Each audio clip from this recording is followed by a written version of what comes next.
From Nashville's WSM Radio, the original home of the Grand Ole Opry, this is a Coffee, Country, and Cody podcast. Hey, it's Charlie Manos, and in this episode of our Coffee, Country, and Cody podcast, we sit down with Sean Dietrich, author, podcaster, Sean of the South, incredibly popular both column and podcast, and a guy who recently made his Grand Ole Opry debut. What a wonderful time we had visiting with Sean Dietrich. Enjoy our Coffee, Country, and Cody podcast. I fly, Lord, I'm gonna fly.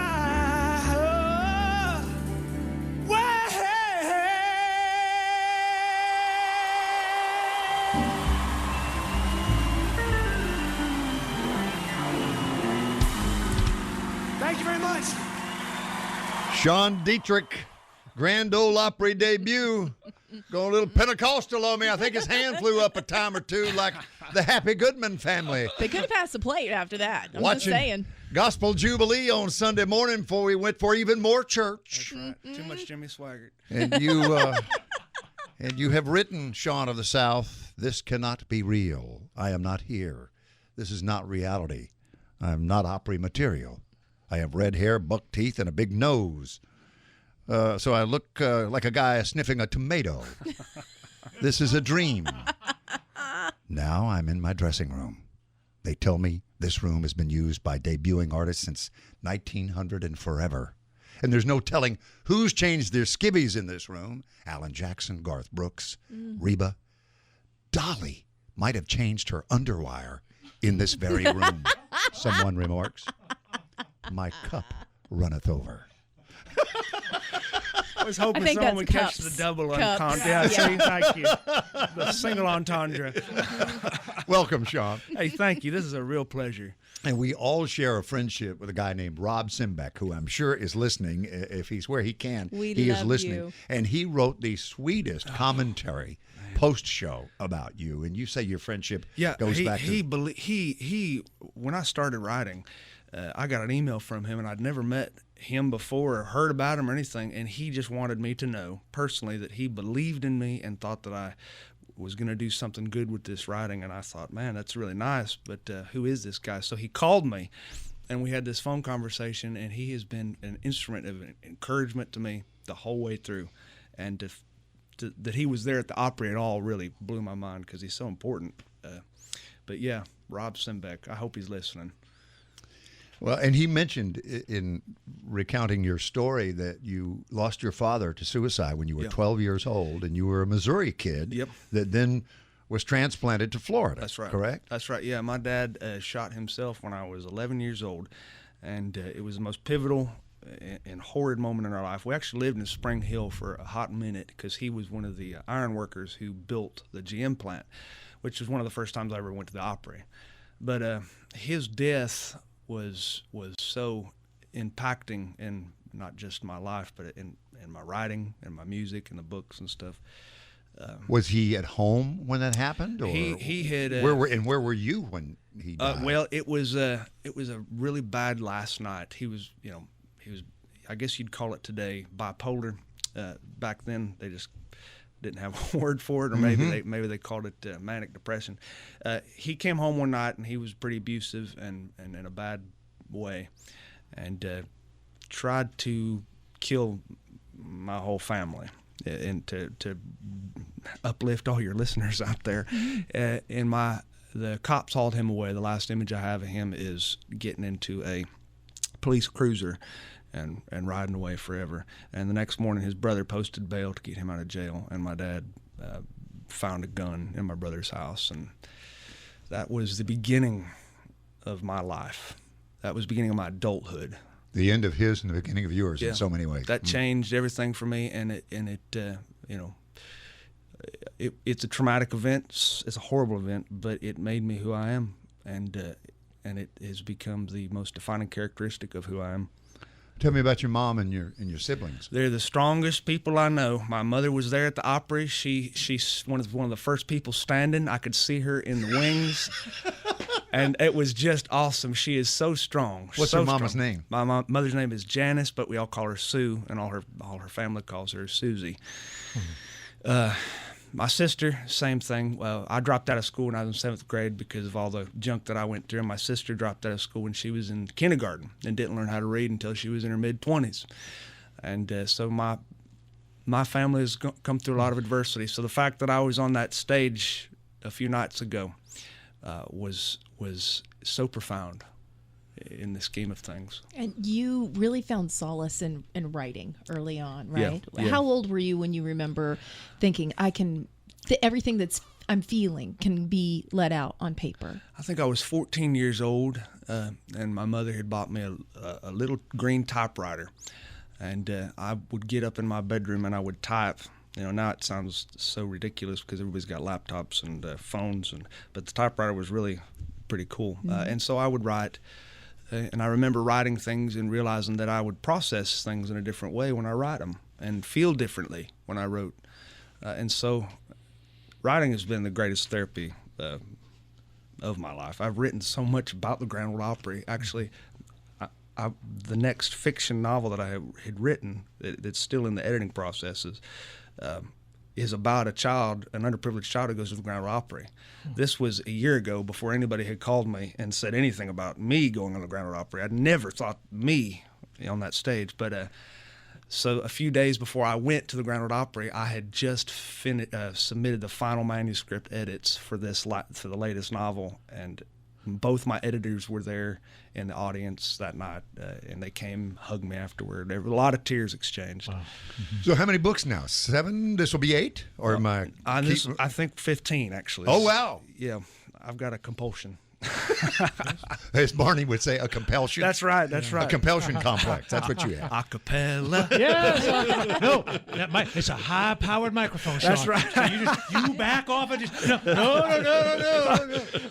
So stepping in that circle for so many people, it gets emotional even for people who aren't emotional in general. I cannot imagine the waves of emotion from so many factors that night. On so many levels. First off, I was going to lead off. I knew I wanted to lead off with my daddy's favorite song, "Hey Good Lookin'," and so I know that's where that song was debuted, on that circle. So that was one thing. At sound check, I played and I thought, oh my God, I had chills going up and down my legs. And the second thing is my mother gave me a card after the performance that she had filled out. My mother never gives cards, which is really, she gives cards to everybody else. She gives thank you cards for every reason, including the onset of daylight savings time. But she never gives me cards, but she gave me a card, and it said in there, "You were 5 years old, and we let you stand on the back of the chair when they'd first moved into the Opry land thing." And she said, "You looked back at your daddy and me and said, I'd like to do that someday." And she said, "We were young parents and we thought, whatever, sure.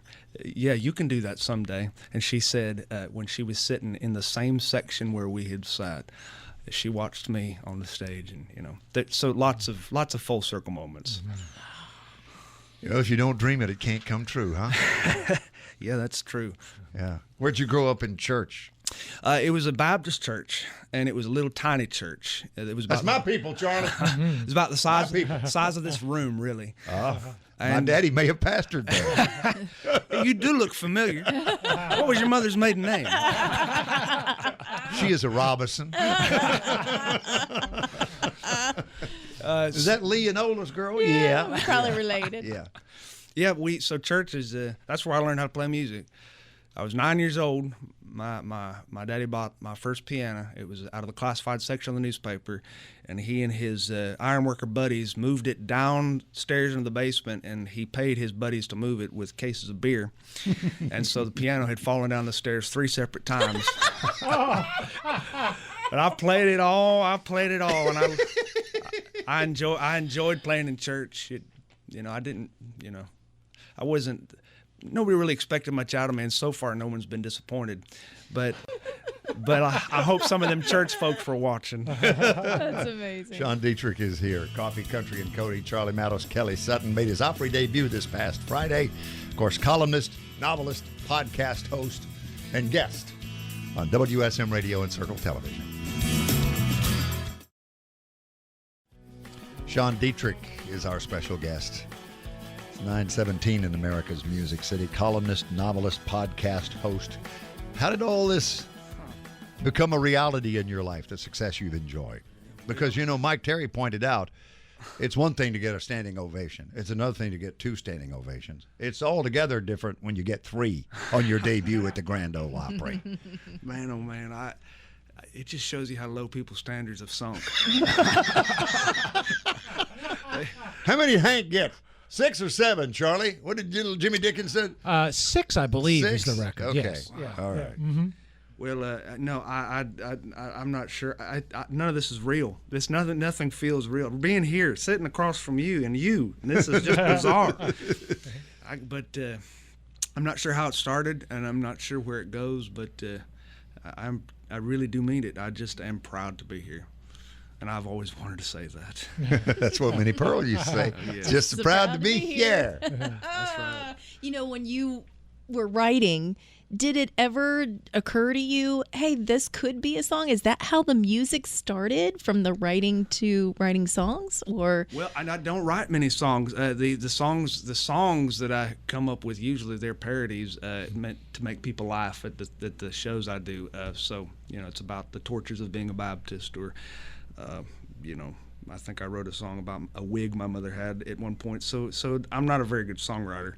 Actually, I'm not really great at anything, but if you move fast enough between the things you do before they figure out that you're just mediocre, you can trick them. You do this, and then you move to this, and wait, But you say that, and your work has appeared in Newsweek, Southern Living, Garden and Gun, so many other publications. You have to worry about this country. I mean, you have to worry about this country. 13 books, and you just turned one in, so that'll be 14, and it's about us, the Grand Ole Opry. Yeah. So we're proud of that. And, of course, you created... How long have you been doing the podcast? I think 2017 is when we started. We got $50 worth of recording equipment out of the classified section of the newspaper. A friend of mine, because I was going around doing these show things, and he said, we got to record these. So we record. He put one mic on me, one mic on the audience, and then we'd have some music come in and play before the show. And it kind of took off on its own when we said, what in the heck are we doing? We have no idea what we're doing. Should we keep doing it? Well, I guess. And so then we had some folks call and, want to sponsor it. Case Knives called, wanted to sponsor it. And I had Sunbeam Bread call me. I said, Sunbeam Bread? Son of a gun. And so we just have not found a good reason to quit. What was the first podcast about? You know what? I'm not even sure. I believe it was in Verbena, Alabama, and I think I told a story about the first time I ever peed my pants in public, which you'd think there would not be more than one, but there are. Well, the second one was Saturday at the Opry, right? Right. Huh? Yeah. Amen to that. Well, I got a river of life flowing out of me. You're 144 episodes in. That's right. So next one will be number 145. Yeah. And I didn't know that. Thank you. October 26, 2017 was the first one. Okay. Daddy was no Methodist. Okay, well, he certainly was not. it does have this, and we were talking about it. It's that prairie home companion feel, and there's a very Garrison Keillor quality to you and what you're doing. Well, I appreciate that. I listened to that, and I listened to the Opry when I was a young kid. You people in radio will never know what kind of idols you were to some kid. I just love the theater of the mind. As do I, yeah. Technology's taken away a little bit of that. Because when I was a kid, it was so cool to imagine what someone, and they never looked like what you imagined them to look like. But now you kind of know what everybody looks like. Little Jimmy Dickens really was little. Yes, yeah. I looked at the pictures in the Opry dressing room and saw him, and I thought, good night. That dude was tiny. Yeah. Mm-hmm. You posted on Twitter a couple of days ago. Your pretty wife is with you this morning. What's her name? Jamie. Where'd you meet Jamie? I met her at a Baptist church, and then we were kicked out. No, that's partially true. We were married 6 months after we met because I'm a very impulsive individual, and our preacher wouldn't marry us. I said, I want to get married to this woman. You got to marry me. He said, I won't marry you. It's only been 6 months. And everybody kind of knew once she accepted my proposal that we were getting married, so they kept looking at her belly to see if it was expanding, and it never did. But I actually got a friend of mine to marry us. But we met in the Baptist church, and we've been together. This will be our 20th year. You posted a picture of her with a big old aluminum tray full of fried chicken. Oh, yeah. And then wrote this caption. That time your wife violently ended the earthly careers of 9 chickens, then defeathered and deep-fried them, thereby frightening the tater salad out of her husband forever. Yeah, I never looked at her the same after that. When she says take out the trash, you think twice about it. Yeah. But the smile on her face, I don't know what took place, any of the circumstances surrounding this event, but the smile on her face, there's something going on. She there. had killed a lot of chickens. What are you going to play and sing for us this morning? Well, I'd like to play the song that I played at the Grand Ole Opry, Hey Good Looking. It was my daddy's favorite song, and if he's listening up in the sky, I know he'd like to hear this. So who was at the Opry? You said when you lived in Spring Hill for a short period of time. That was your first visit? Yeah. How old? 5? Yeah, 5 years old. Who played that night? Who I do you don't remember the musicians, but I remember that Jerry Clower was there. Okay. And he was the only guy I was allowed to listen. My mother allowed me to listen to, and I just died. You know, I loved him when he got out there and I don't remember who was there. I just remember the taco shell cowboy hats and somebody playing the pedal steel and a twin fiddle intro, and I thought, I got to do this. Isn't it funny that that you remember the comedian, though? Because my little guy was at the Opry a couple of weeks ago with me, and he doesn't go that often. And on the way home, I said, what was your favorite part? But he goes, oh, the guy who told all the jokes. He was so funny. And he was referring to Gary Mulder. Oh, yeah. That night, God. So I love him. So, but it's crazy, that connection Has he with sat kids. in this chair? Oh, several. Just a week ago, 2 weeks ago, before he was inducted Let me as the just newest suck member up of the the Opry. vibes real quick. I love that guy. Clower was such a classic in sharing those stories of the Deep South and coon hunting growing up. And I loved him. Yeah. If I could have met anybody, he would have been 2 guys. I'd like to have met Louis Grizzard, and I would have liked to have met Jerry Clower. Together in the same room, eating a biscuit at the same time, and just no need to live. Oh, Louis Grizzard. Naked and Naked. Yeah, that's right. Remember that bit? Yeah. Naked is when you don't have any clothes on, Kelly Sutton. Naked is when you don't have any clothes on and you're up to something. Oh, well, I can understand. And then he would say, Darlene is naked. And everybody would laugh, and he'd say, some of y'all know Darlene. Thank you so much for coming to see us this morning. It's been delightful. Man, really it has been the highlight of my life. Trust me. Well, again, add to the list of accomplishments as a columnist, a novelist, a podcast host, and a biscuit connoisseur. I forgot that part. I wear that proudly. Yeah. Self-professed. It is 27 minutes after 9 o'clock. Sean Dietrich on 650 AM WSM Radio, worldwide on Circle Television. I was about to keep in steady company.